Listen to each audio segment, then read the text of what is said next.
Welcome back to another episode of Unglamorous Truths, the comedy podcast about making it in the industry come hell or high water. I'm Crystal. I'm Mehmet. I'm Chandra. And today we have a very special guest. We do. As follows. After receiving her Bachelor of Fine Arts in Film and Television Production from the prestigious New York University, she dedicated her career to developing projects that highlighted unrepresented voices. Currently, she's producing animated feature films under an exclusive Netflix development deal. Her mission is clear: to make media both empowering and entertaining while championing diversity and storytelling. Her pronouns are she, her, that bitch. Welcome, Olivia Charmaine Bernardez! That's the fanciest intro. Yes. I was this morning. She gave it I was like, no off Crystal, but no off Crystal. Well, I added that bitch, but it was a I was like, that was fire. Yeah. She heard that bitch. Okay. My preferred pronouns. Preferred. Had to check. Yes. Welcome. So glad that you're here. Very fitting to kick off, what will be Scorpio season. Yes. So had to have you in the building. Yes. Okay. Yeah. Ooh, right. That's why the energy in here is so good. Yeah. It's time. Oh, yes. It's We burrow. There we go. And we have a little segment that we'd love to invite you to be a part of today. Yes. It's called a Ratchamation. So for those of you who don't know, that is a ratchet affirmation. What I'll do is I'll repeat it, or I'll say it out loud, and then y'all can repeat it, and we'll just go through it that way. Beyonce season is never over. No. It's always Beyonce season. Always. So, and her movie's coming out. So to celebrate that, our Ratchamation of the day is going to be Alien Superstar. Okay. I'm too classy for this world forever. I'm that girl. I'm too classy for this world. Forever, I'm that girl. Feed you diamonds and pearls. Ooh, baby. Feed you diamonds and pearls. Ooh, baby. I'm too classy to be touched. I pay them all in dust. I'm too classy to be touched. I pay them all in dust. I'm stingy with my love. Ooh, baby. I'm stingy with my love. Ooh, baby. I'm unique. I'm unique. I had to do it. Yeah, Yes. so good. Repeat that to I yourself. feel like Maya Angelou was in the building. Yeah, Intonation for me. it was. Yes. Dropped in. Fantastic. I hope that helped you guys with your day. Repeat that 3 times. Okay. All right, so let's kick off with a question. So, Olivia, you began your journey as an exec at a young age. Did you always want to be an exec, or what inspired you to go into that career path? Yeah, that's a great question. So, no, I did not always want to be an executive at all. I actually started my career as a performer. I don't know if you guys knew that. No. Yeah, But fun fact. So I used to do professional musical theater. Girl, I used to travel and do shows like 3 times a year. Yeah, I got a scholarship to boarding school, art school. I thought I was going to go to Juilliard, go on Broadway. Actually, a lot of my friends now are on Broadway that I grew up with. But I think I got to the point, I was probably like, I'm going to say 15, 16. I started doing on-camera work. And on set, I was like, wait, who are the people behind the camera? Who's the boom operator? Who's the producer? And I just kind of started falling in love with being on set and the camera experience. And at my art school at the time, that's the only thing they didn't have was cameras. They had everything else. I acted, I sang, I danced, I played multiple instruments, but they didn't have any cameras. Wow. And so I ended up going back to public school and leaving the school. And what was the school? It was called Western Reserve. I haven't heard of it. Yeah, it's in Ohio. It's in Hudson. It's close to Cleveland. Okay. But yeah, it's like beautiful. Like it's like New England, but for children. Oh. It's really cool. It was really cool. But I was like, thanks for the scholarship, but gotta go to public school. And basically, I realized that even if I went to acting school, it might not lead to a successful acting career. And because I'd been acting since I was in like preschool at that time, I had a lot of child actor friends who like also weren't doing great. And so I was like, you know what? Let me go to film school because then at least I can get an understanding of the whole business. And maybe there's something I'll love as much as acting. At the time, I was like, I'm just going to write my own movies and star in my own movies. And like, that's why I went to film school for real. But quickly I realized I'm not a writer director either. Like all the students there, I think I realized that was their calling, and it kind of felt like summer camp going to film school in a lot of ways, in fun ways, but also I was like, none of this is practical. I am not going to be a grip and electric. Like, what are we really doing? And I had a professor, it was my freshman year, the summer between freshman year and sophomore year, she was a development executive, and she taught that one class as an adjunct. And she's still my really good friend. And I don't know, it was just the way she introduced herself. She was like, you know, I'm a mom, I'm a wife, I'm also a development executive, and I also teach. And I was like, wait, I want those things. Like, even though I was really young, I realized, like, if I want to have any semblance of balance and stability, going towards the business side might actually be helpful. And even though there was no major for it, there was no minor, it was very kind of a nebulous part of the business, which is actually why I'm so passionate about speaking about it now. Because even then I realized it's super opaque, but if I can figure it out, I think I can actually find a path that can, you know, lead me towards a real career. Yeah. And so every internship I ever did was in development. Every assistant job was always in development. I've actually never done anything else in the last, like, almost 15 years. Wow. Yeah. But I started off, like, with a backpack full of headshots. Okay. And tap shoes. Didn't know. Hey, girl. So musical theater girl, too. Yeah, a real musical theater girly. Nice. And we know you went to NYU. Yes. So you were at Tisch for film, correct? Okay, awesome. And how was your experience there? Do you feel like, you talked about, yes, you don't want to be a grip or whatever, but did you feel like you enjoyed the curriculum, or do you feel like you learned more once you graduated? I loved going to that school. Honestly, it's such a big piece of my identity. I feel like in the moments when I feel the lowest in my career, I feel like you are a thoroughbred, like this is your pedigree, you are built for this, you got this sort of thing. And a lot of that confidence does come from my time at NYU. I also think just being an artist in your 20s in New York is, there's no experience like it, right? I think you really find yourself and keep rediscovering yourself. And the access to visual art and music and food and languages and fashion, like I went to Fashion Week every year. Like it was just, it really just infused into myself and also my art. And so I loved it for that reason. I think in retrospect, the curriculum is all right. I think it really does give you the foundation. If you want to shoot a short film and go to a festival, you are primed and ready to go. But even that might last you 2 to 3 years post-graduation. And if you want to do anything but a short film and go to a festival, you are so ill-equipped. They don't even teach you like how to submit an invoice, let alone create a business for yourself, let alone go onto the business side. So it's like, you're completely lost. I think supplementally, I was also very frustrated, not so much at the time, but in retrospect, about how old and white and male the curriculum is. And when I say, like, it's actually kind of funny now.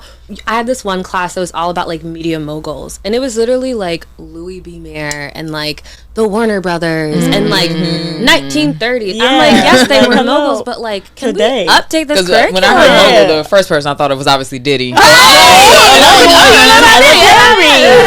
Louis B. Mayer. Okay.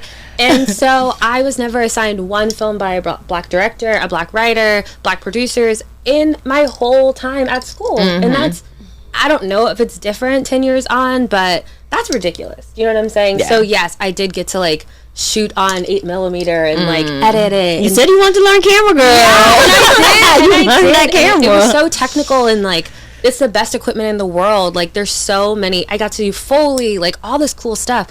But like, in terms of my own identity and feeding into the art and the way that it really would speak to me was completely absent. And so, you know, it's a toss-up.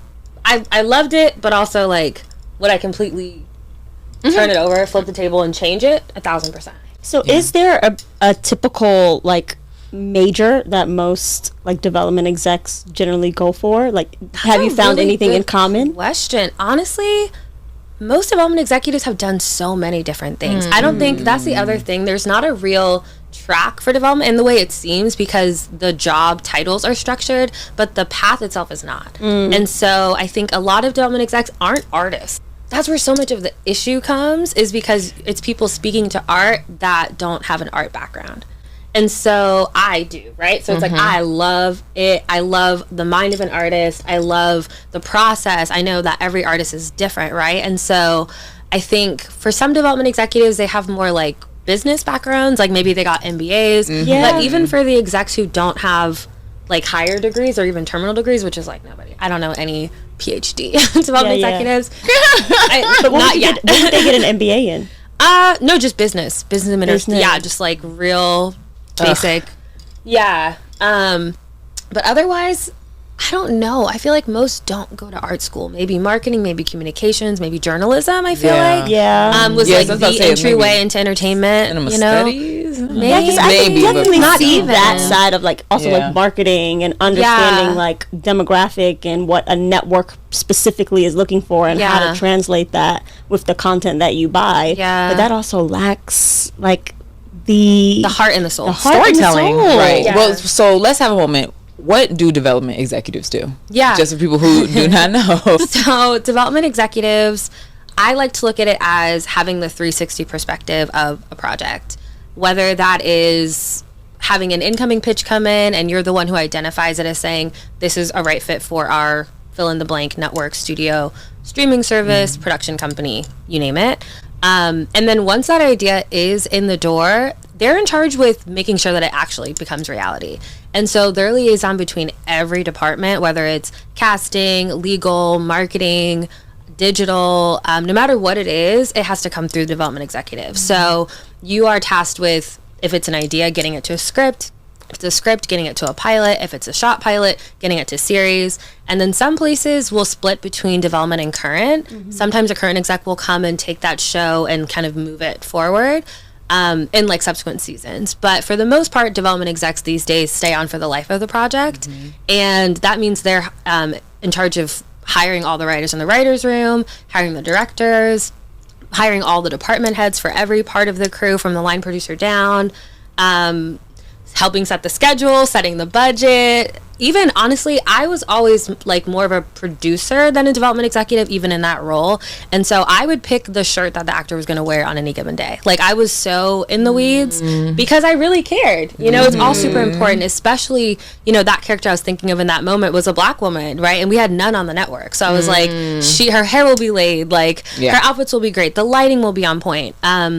So all of that intentionality comes from the development executive. That's why when we're talking about the art, they're a creative executive, right? And so their ideas, their taste, their yes, their no, it just means so much in those spaces, in those circles.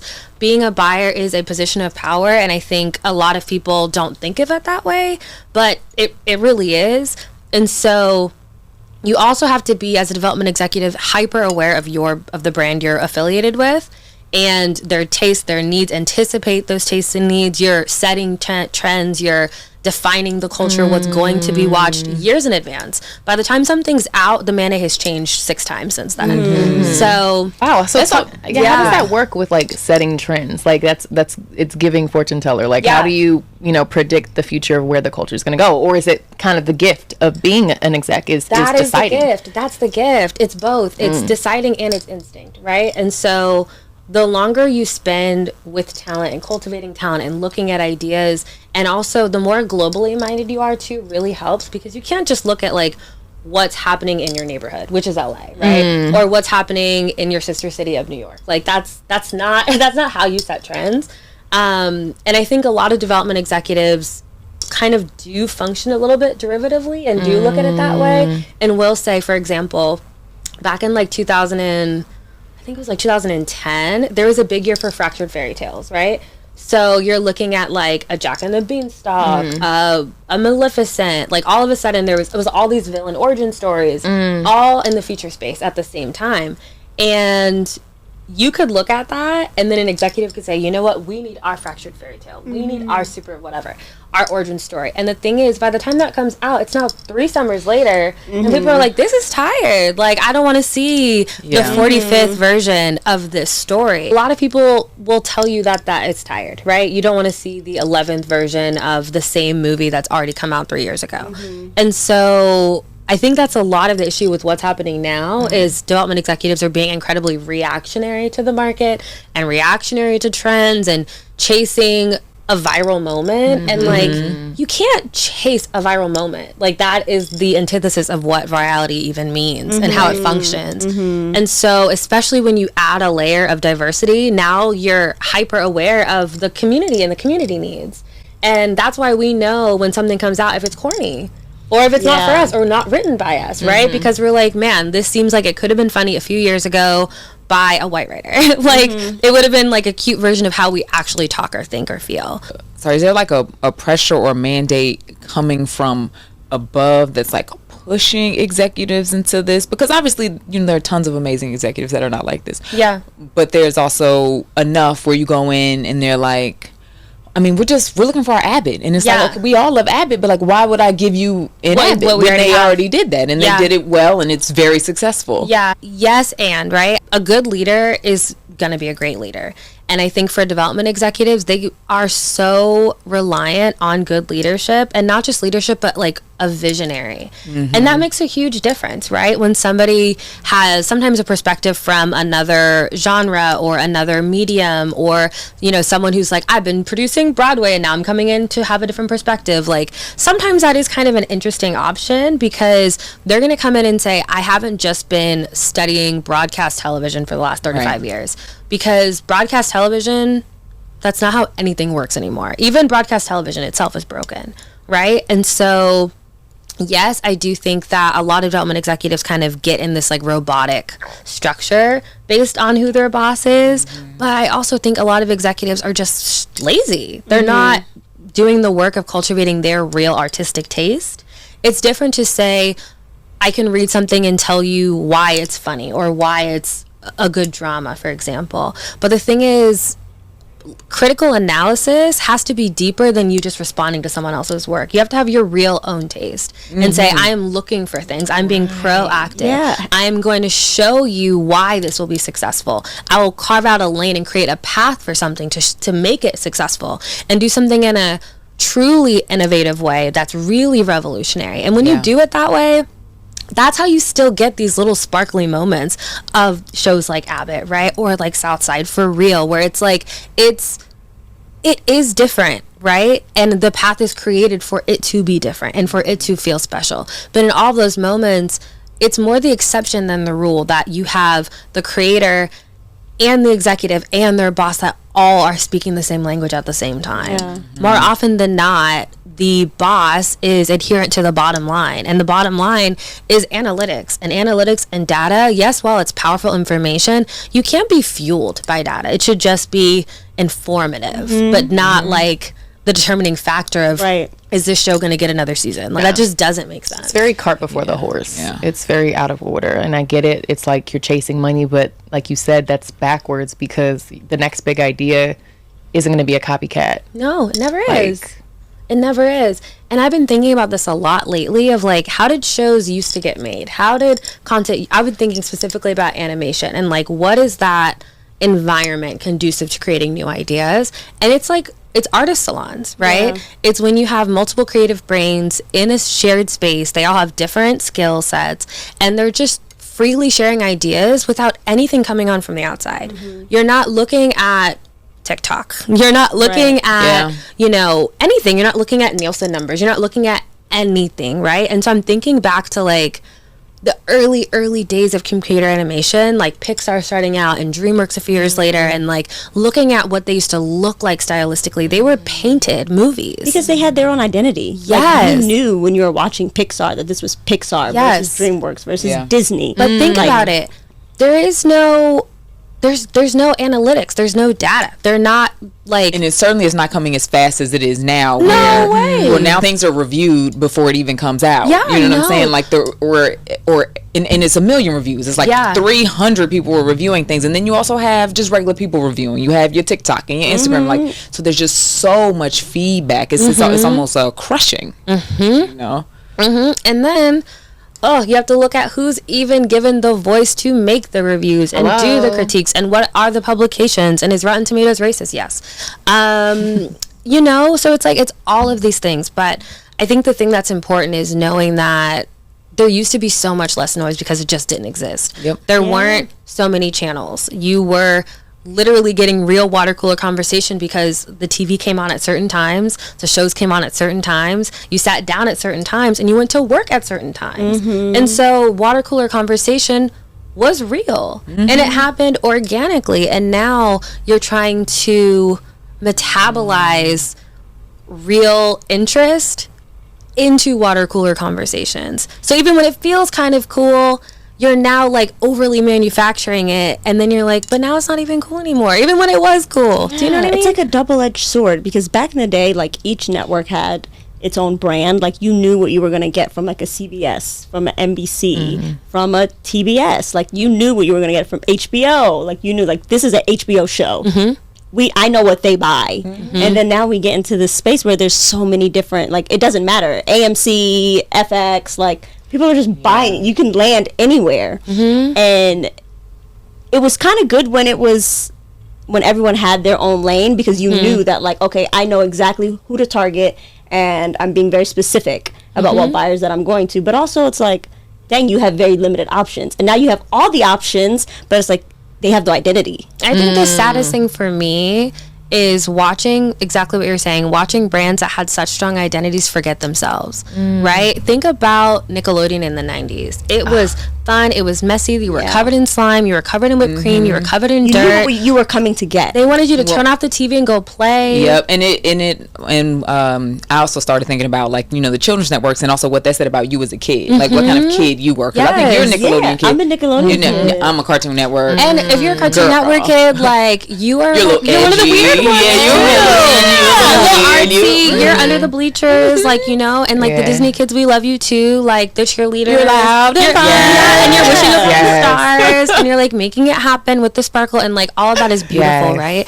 But when you think about all of those brands now, you could turn on any given show or any given anything, and you could not differentiate. You just couldn't, right? And so that's happening with all of these brands. If you even look at the colors of the icons and the colors of their marketing, it's all the same. Yeah. It's all blue and white. Go! All of it. Just like open your apps for a second. I was just thinking that. I was like, Max, I was like, I've seen this before. And there's like 1,000 of them. Blue and white. Yeah. And you're taking out the name of HBO, which is like one of the strongest brands in the history of content. Yeah. To be more like open. So it's like not just attached to HBO. You think you're getting because people thought it was like HBO's, and now it's always Discovery. HBO's like you said, HBO's identity was one of the strongest, and they still have an identity. Like, I think that's one of the networks that still has maintained. Like Stars as well, very strong. You know what you're gonna get when you go to those two networks. Yeah, Stars is very sexy. Stars is very sexy. HBO is very provocative. Yeah. Oh yeah. 1,000%. And the thing that's so weird is, did you guys hear the A24 news last week? No, what? You didn't? You didn't? Okay. I'm glad you're all sitting. I'm truly devastated. I'm not even trying to make a bit. Like, I'm really mad. So A24 put out news last week that said that they're shifting from auteur-driven independent cinema and moving towards IP and action movie, big budget movies. Wow, why? So we're saying Lady Bird, we're saying Moonlight, we're saying Their Farewell, we're saying Everything Everywhere All at Once. We're saying goodbye to those movies. Is this their leveling up? Is it? I mean, in their minds. I guess, sure. I mean, I think, yes, you're gonna spend more money on a Fast and Furious 45, which I love, and hopefully get those eyeballs, sure, but at what cost? Think about this. Companies like A24 are single-handedly keeping film festivals alive. Indies. Yeah. What else is going to come out of Sundance or Toronto or Cannes if not a movie that can do really well on that circuit? For sure. At that scale, at that budget, in those homes, in those art house theaters, and get the critical acclaim. I mean, they were single-handedly holding down the strike, because they made the deals very quickly, and like every junket right now is all A24. Yeah, that's nuts. And like it really feels like A24 films are films for people who really love film. Yes, filmmakers.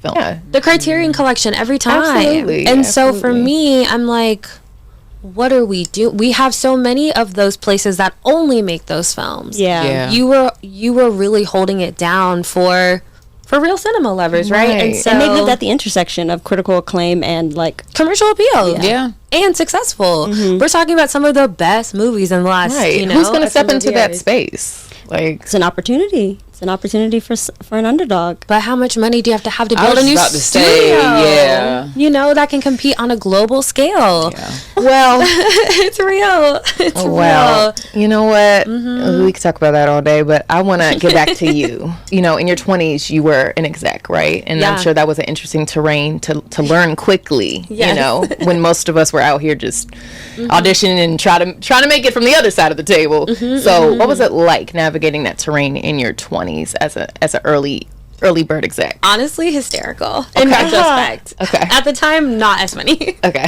But looking back on it, man, it's so funny. I think coming out of film school, I was so carefree is the word. Like, I would just run into the park with the canvas. I cannot paint, but I would paint just for fun. You know, like, I was so adorable. Yes. Like, I just had I really was just like so cute and was having the time of my life. And so to go from that into a corporate office literally the week after I graduated, I'm in heels, I'm in like a blouse, I'm in slacks, I'm like making it from Prospect Park all the way back to Union Square, and I'm just like looking at everyone frolicking through the square, and I'm just like, I hate it here. Like, I miss you guys.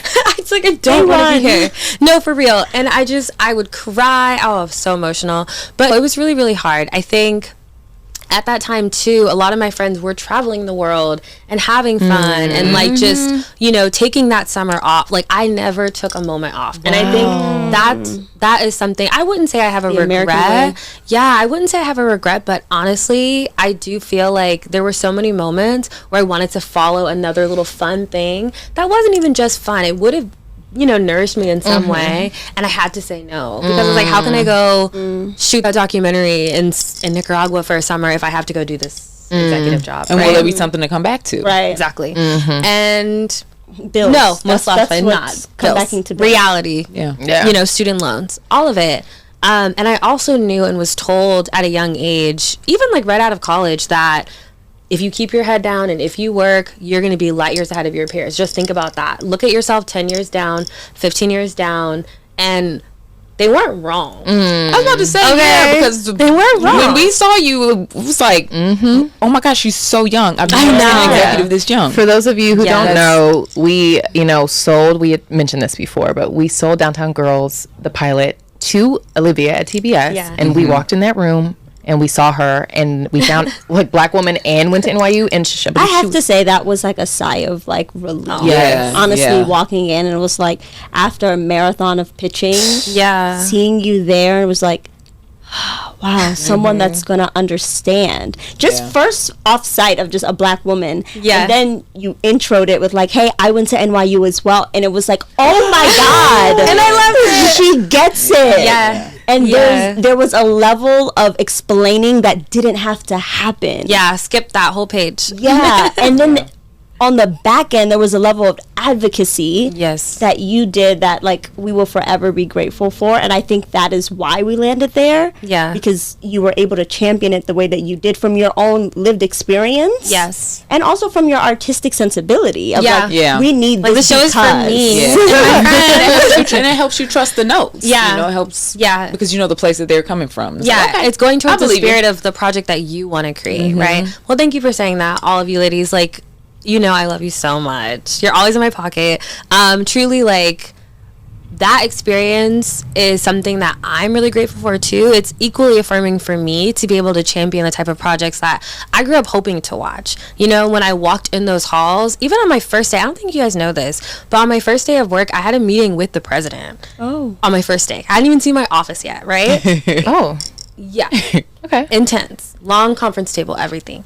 And he was like, so, like, what kind of shows do you want to make? What do you want to do here? And I was ready as fuck. And I was like, you know what? I want to have a show for Black women and a show for Black men. And here's what they will look like. They'll be, and I was so specific in the comps, in the tone, everything. And the other thing is, it was like 2 weeks after Alton Sterling had gotten murdered, right? And so I say that because there was so much that happened since then. That was like 2016, I want to say. That was the first time when I had to go into an office setting like right after someone had gotten murdered by the cops, right? And so hearing the whole slate of projects and hearing how white it was, also while my skin was tingling, I was like, I'm going to say this and have no fear, no shame, no nothing. I'm going to say it as point blank as I possibly can. And he was super supportive. He was like, incredible, amazing, go do that. And I really did. And in those moments, it's, all I can say is like, it's incredibly affirming to be able to show examples of exactly what I'm talking about. Yes, and like, look at these women. They're so talented. They're so funny. The show is so fire. Like, put it up and I promise you like X, Y, and Z will happen. You know what I mean? But yeah, I will say super affirming. Actually, that like leads me to another question, which is, out of all the projects you've done or attached yourself to, what's the one that you're like proudest of? I'll say The Last OG for a lot of reasons. I think one, because I was so young when I bought that show. Like, I was one of the youngest execs in town, like not even just at my job, like just in general. I was real young, and my whole career has been that way, right? And I think I had to just become comfortable with that over time and realize I'm always going to be Black, I'm always going to be a woman, but I'm not always going to be so young, so how can I use it to my advantage? Ooh. Yeah, I really had to be like, wait a minute, hold on, I'm like young and I'm like fun, like I'm kind of cute, like let me how can I finesse this, right? As long as I can, because I'm not always going to be like 22, right? And so I think The Last OG was something I was super proud of. One, because it was the most successful show TBS has ever had, before or since, like, and the history of TBS. So I'm like, you're welcome. So that's one. I think outside of the metrics, it was the only show that had like pretty much an all Black cast. It was Jordan Peele before Get Out. It was Tiffany Haddish before Girls Trip.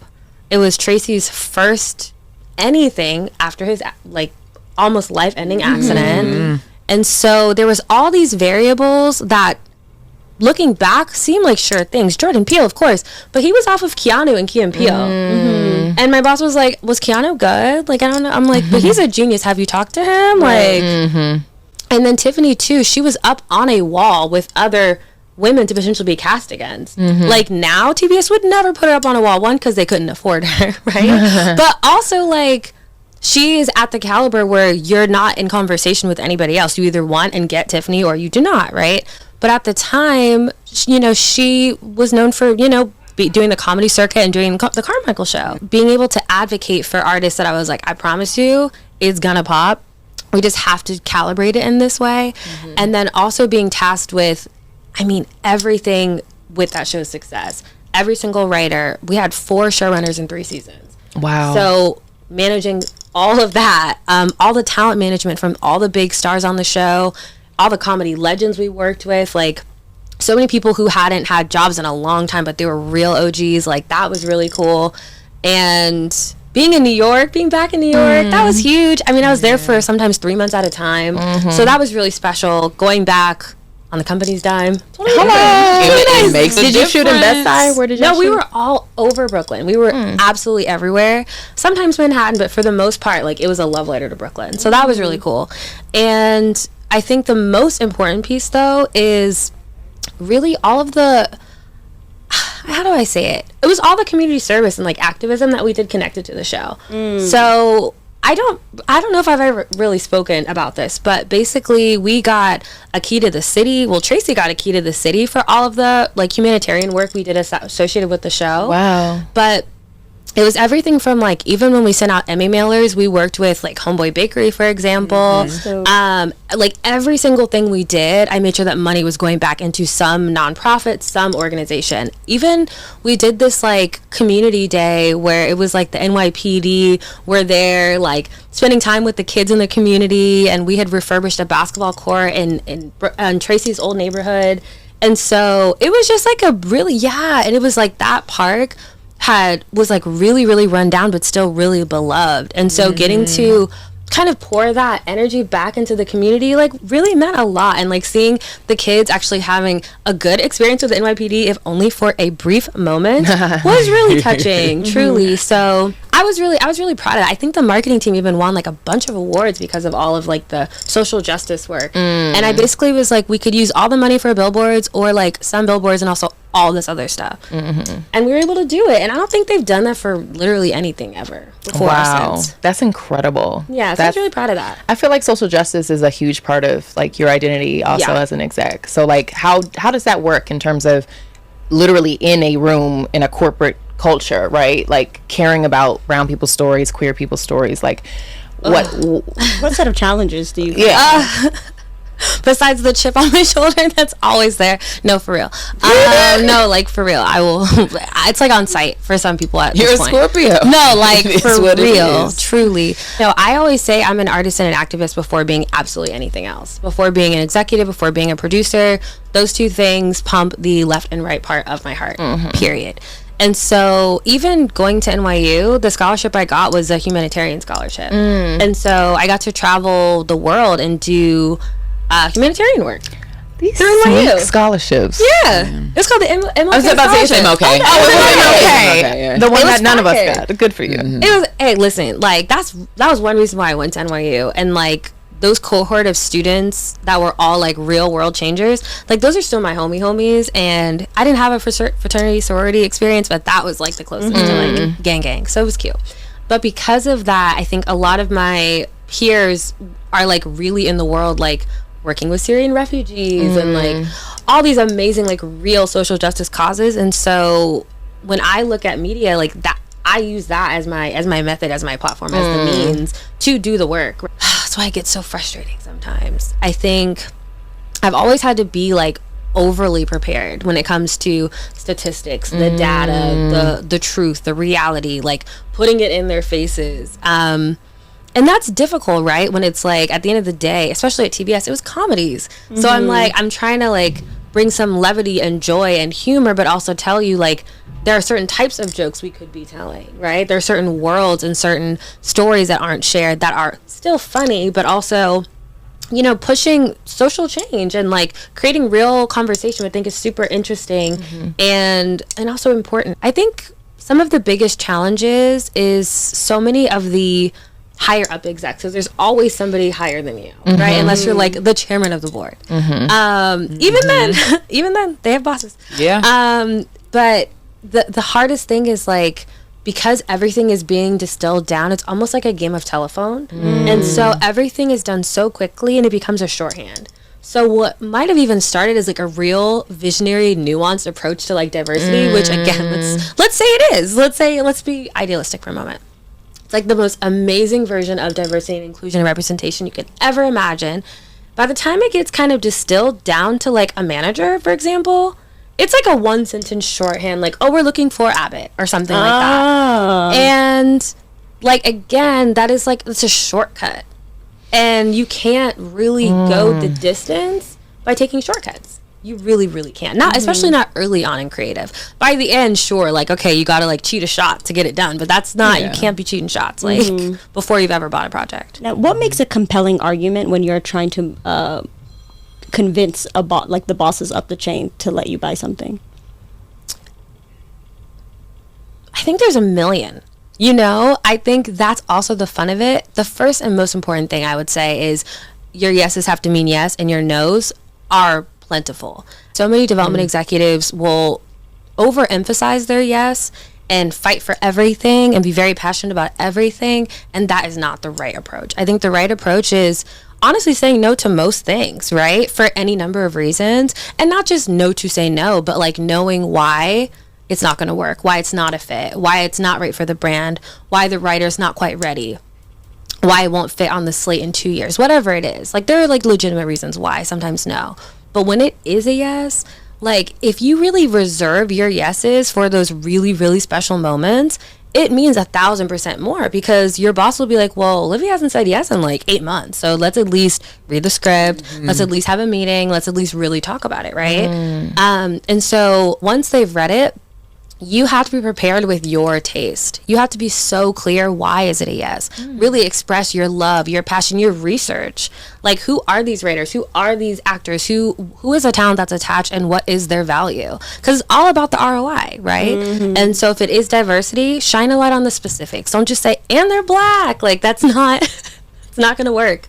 I think so often execs will say, oh, we're looking for something for women 18 to 54, but it's everybody. Yes, and also every woman, look to your left, look to your right, are completely different from each other. And they've never been more specific to us and our experience.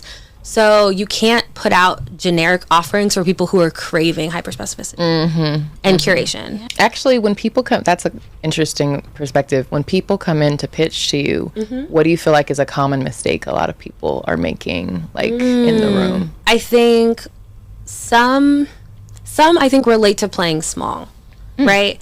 I think some people come in and they under everything, undersell, it's underdeveloped, maybe, you know, they're underpresenting, whatever it is. It's like, it's not the full package, it's not the full components. Sometimes it's just premature, sometimes they're more green. Again, there's so many reasons why it could feel a little bit underdone. Other thing is overdone, right? I will never ever forget this. Someone came in and pitched a TV show, and they were like, and you know what? I've written all the scripts. I said, what do you mean? And they said, it's 22 episodes. They're hour-long comedies, which is not often a thing. Yeah, and they were like, and I've written all of them. I said, wow, that's incredible. Like, tell me about the pilot, right? And when I tell you, after he was done pitching, he pulls out, which I don't know how I didn't see this box before. He pulls out this box and had printed and spiral bound 22 hour-long scripts. Now, how does that make you feel? Overwhelmed. I sat it on my shelf for months because I was like, maybe one day. When he was going through the pitch, did he go through each episode that he had written? I wouldn't no. How long was this pitch? Okay. That's the thing. Like, at a certain point, you have to be respectfully reel it in, because that happens all the time. Where you're like, I'm not trying to be rude. You are on character 49, and God. I cannot keep track at this point. Yeah. Like, you know what I mean? Yeah. So that's another thing. Is just like, if you're like pitching episode 12 like it's the pilot, you're telling me too much information. My brain is tired. And also, I want to be able to distill the most important elements for my bosses. And so if you can't pull it out, now I'm searching for the words. And now, again, it's like a game of telephone. So I'm going to give you an interpretation of what I heard versus what I actually heard. And that's so important too, because that bait and switch sucks. When someone tells you, oh, this show was this meets that, and you're like, oh my God, and then you read it and you're like, was it? Are we sure we got the right? So that happens too. It's like, what you're saying it is not what it actually is. Yeah. A lot of smoke and mirrors. So that can happen. There's so many things. Also too, like making the execs uncomfortable on purpose. Like, that happens. How? Give us an example. So frequently. I mean, it could be like weird hugging and just like making me feel uncomfortable about like me as a woman in this space. That happens. Okay, yeah, I can at see least that. once a week, whether it's what I'm wearing or what I look like. Oh no! So that's very strange. That's one. Two, I think I've had people come in and just like play a lot of guitar, and like that's weird. Like a lot of guitar. Like their pitches in song form. Yes, I guess. Okay. And I'm just like, they want to be memorable. And and that's great. But at a certain point, there are moments when it's like, there's a formula to this. Yeah, and it's like, I feel uncomfortable. I think if it's a quirk and it's like a funny bit and you do once, or you do like one original song that's like, will tell you what this piece is about. If you're pitching a country western, like Family Dynasty set in Nashville, okay, you have a song, I'm happy to hear your song. But like, if you're just coming in and trying to be funny and you've literally played, I promise you, 6 full songs. Top girl. At a certain point, it's like, pull out an amp. Yeah, no, that's also real. for the time. That's like 22 minutes that's what worth I'm of pitch saying. time that we've now spent jamming out. Oh my Exactly. God. Or I've had people come in and try to play a whole pilot in front of me during the meeting. And I'm like, send this to me before or after. Either one is fine, but like, I don't want you to sit here watching me watch you for 20 minutes. Surprising to hear. This is real. People coming in with like pods, so like they had to pass a first round of pitches before they even got to the network. And I'm like, or two, and we're just like studio watching as it. well. Well, you know what? Everybody doesn't have the same amount of challenges to get into the room. So True. Hello? some people seem to All slide kinds in of I have an idea. before they really know what they're doing. And Yeah. some of us must toil. But and I'll learn. tell you, like, the best pitches, there's pitches I've heard many years ago that I'll never forget. I remember your guys' pitch. Like, I heard it, that was literally more than 5 years ago at this point, you guys. And I remember it, right? And so that's the thing. It's an art and a science. And I think if you come prepared and you love your project and you can answer any question about your project because you really love it and you really know, you're already, like, leaps and bounds most people. And that's crazy to say. But you're already like, I'm here, I am present, I am smiling. You will get an alert listener. I think that's so important. I hate when people come in and, like, execs are just, like, so checked out. It's so rude and disrespectful, or, like, haven't done the work before you get to the room. Like, wait, what was your name again? And you're like, wait, you said this meeting 3 weeks ago, I thought. Hello. You know? Yeah. You know? Yeah. I hate that. It drives me crazy. And so There's due diligence on both sides. yes. On both sides. Yes. Also, the artist coming in and, like, you don't know who you're pitching. Like, Yeah. Yeah. Yeah, that's always wild. You don't even know what they do. Yeah. What their slate has been, what is the projects. That's So all the yeah, things. it's like, it's a mutual respect. Okay. Yeah. Nice. That was This is a petty question, actually. Please, I've but been pretty can- petty today, actually. Oh, I love it. Can execs actually smell desperation? That's what they say. They be, That no, is people so be like, funny. don't know. Can you? Do you? like casting directors. You know what's interesting? I would never qualify someone as being desperate. I would always read it as excitement. Or like passion, or like, you know, nervousness or anxiousness, or like, yeah. And the other thing is, like, we're out here giving chances. You know what I mean? Like, we really are. And so every meeting, I just take it with, like, so much respect, and just, like, I don't know what the person had to battle to just get into the room. You know what I mean? For real. So, like, maybe some people would, like, make that joke. I promise you I wouldn't, only because I'm like, dang, like, they want it. You know what I'm saying? Like, they want it. And, like, they have an agent. Like, they have a pilot. Like, they have an idea, bro. Like, you know, like, I think that's amazing every time. Even when they're terrible, I'm like, you know what? Like, you still came in. Like, it's cool. Like, no love lost. You know? And that's why this is your calling. Yeah. Okay, because you care. I really care. God I willing, care you too just get much. better. Yeah. Yes. Yeah. Absolutely. And I think too, like, the art of giving a note or the art of giving feedback is the second most important thing about being an executive. And that's why you hear so often, like, executives give bad notes, or like the note destroyed the project, or it was noted to death. Like, that it really does happen, you know, all the time. And so I also take my notes so incredibly seriously. What I write down, what I say, how it's written, how it's worded, every single word choice. 'Cause I'm also, like, a writer, right? So it's like, that's all super important. But yeah, like, you got to treat your people with respect. Well, with that, we will transition to a segment called Bootleg Fabulous. Yes. Where we give life hacks, tips, and trips about the industry. And you know what? We're going to leave this one. Usually we all answer. We're going to let you answer this one because it's exec related. So, you know, I don't have any expertise in that. But, If I were an exec. you know, if I were. Yeah. If I were. So my question to you is, for someone that is a young person that maybe just graduated school, whatever, what's a life hack for getting your foot in the door from the exec side of things? This is so... They don't say the CAA mailroom, but like, Don't do it. What is it for real? Don't do it. Don't go the mailroom route unless you want to be an agent. If you do, that's the only way.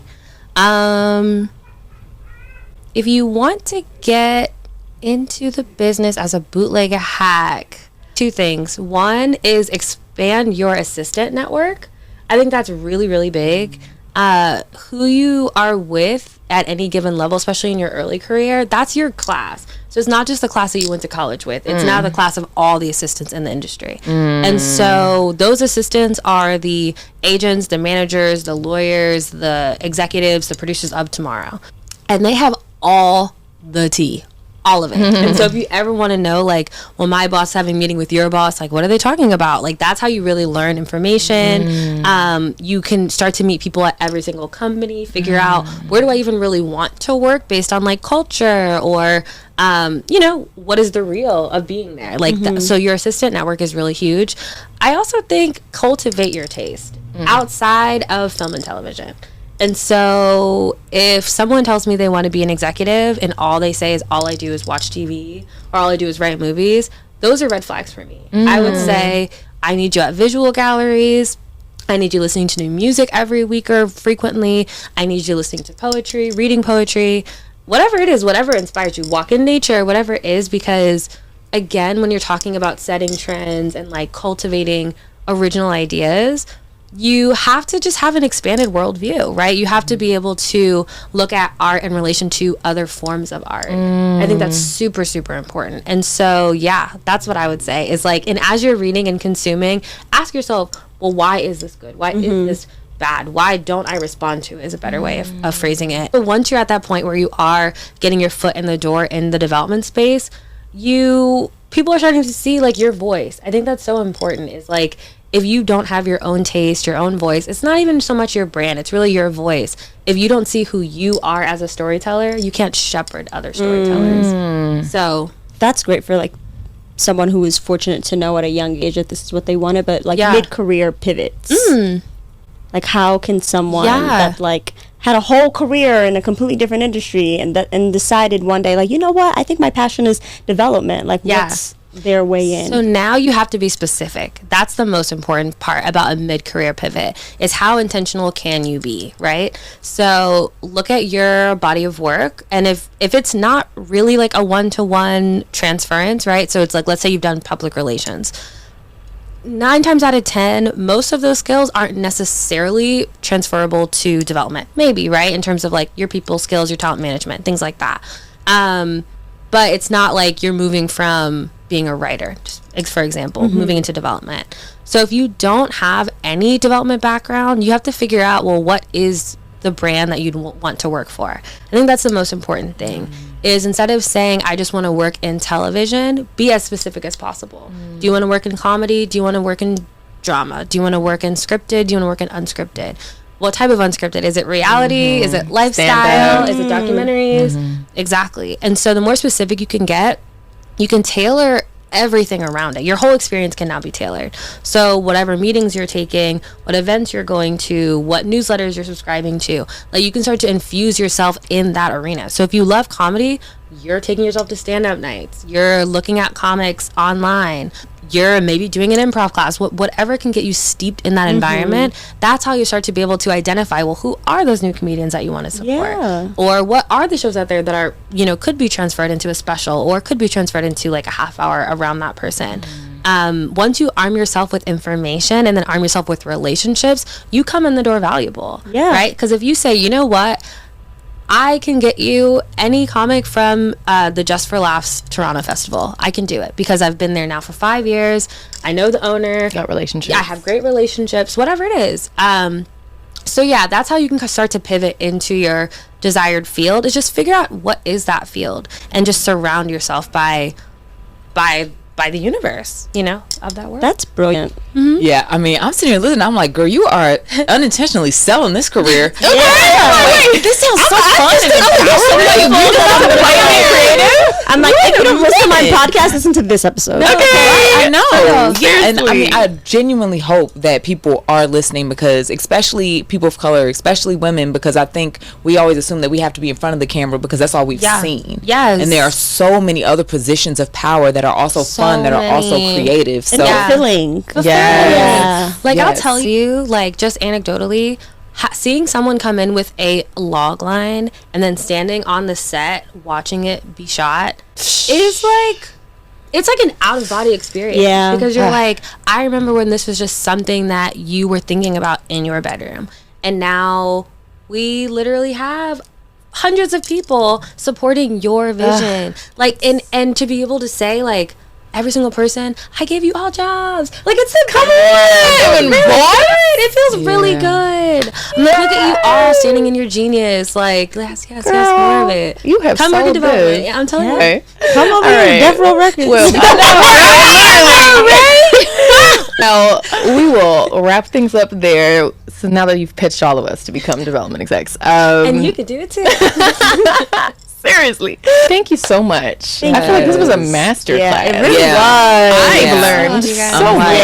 You need to go just like fully revamp curriculums everywhere. No, this is how you be an executive. No, go. Seriously. And then I need I a want master you class, so Olivia. bad. I'm on my way. Yeah. Professor O, coming soon. Oh, come on, girl. We like that. We claim it. We claim it. We claim it. Yes. So, thank you for tuning in.